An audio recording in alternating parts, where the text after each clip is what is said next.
Water covers most of the earth.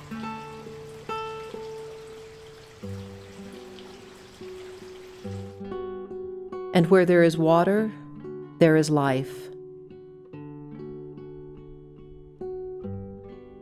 Nowhere is that more obvious than in the desert.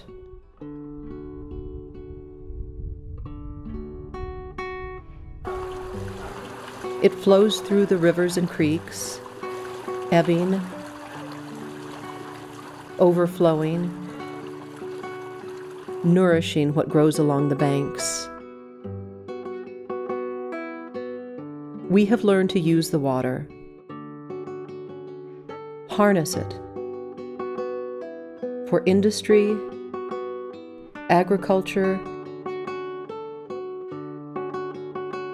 and to bring life to our portion of the land. But in taming the water for our own use, there is one unconsidered side effect.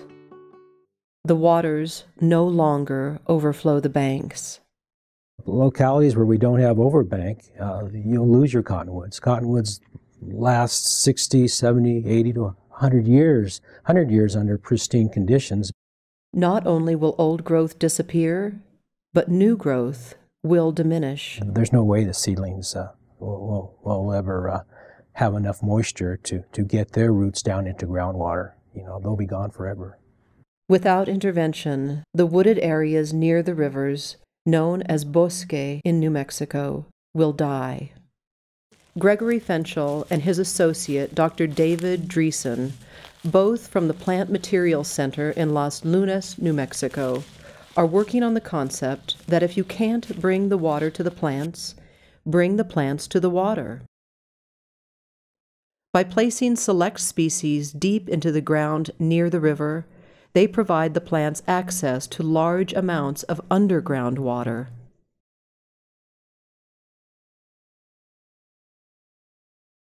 A pole cutting is basically a dormant stem. That is, it's cut during the winter or early spring. It has no roots on it, but it's of a species that readily will form roots if it's placed in moist soil. And cottonwoods and willows are prime examples of those. And so often when we're trying to reestablish those species, we'll do pole plantings to get those established. Now, a lot of the understory plants, the smaller shrubs and small trees that grow in these cottonwood forests, cannot be planted by pole cuttings because they don't form these roots readily from a cut stem. So we have to have some sort of way of growing roots on them and still getting them deep into the soil profile so that they're into the capillary fringe, that moist zone above the water table. That way the roots are already there, they have a water source, and they'll thrive and grow rapidly. Through use of both of these deep planting techniques, we can not only promote the native species' continued survival, but use them to repel other, more harmful invasive species that thrive without the flooding. Well, without the overbank flooding, you don't have natural regeneration of seedlings of the native riparian species. They require, prolonged soaking, a wet period, where the xeric exotic species, things like elm, things like tree of heaven, they can basically tolerate less water. They don't need they can work within a puddle, if you will. So seedlings of those species, those exotic species that are in our riparian areas, can establish where our cottonwoods and willows and others require more mesic, more wet conditions.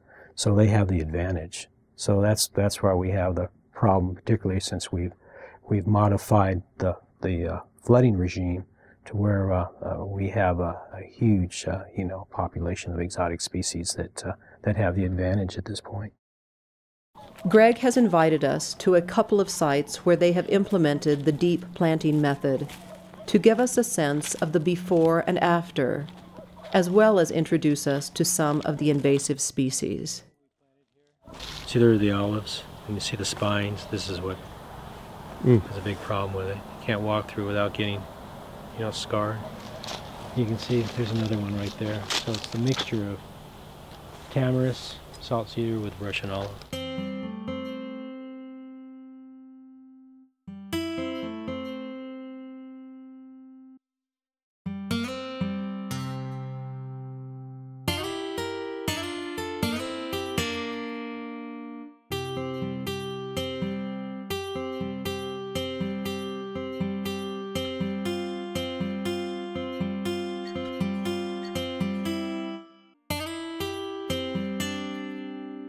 This is really spectacular.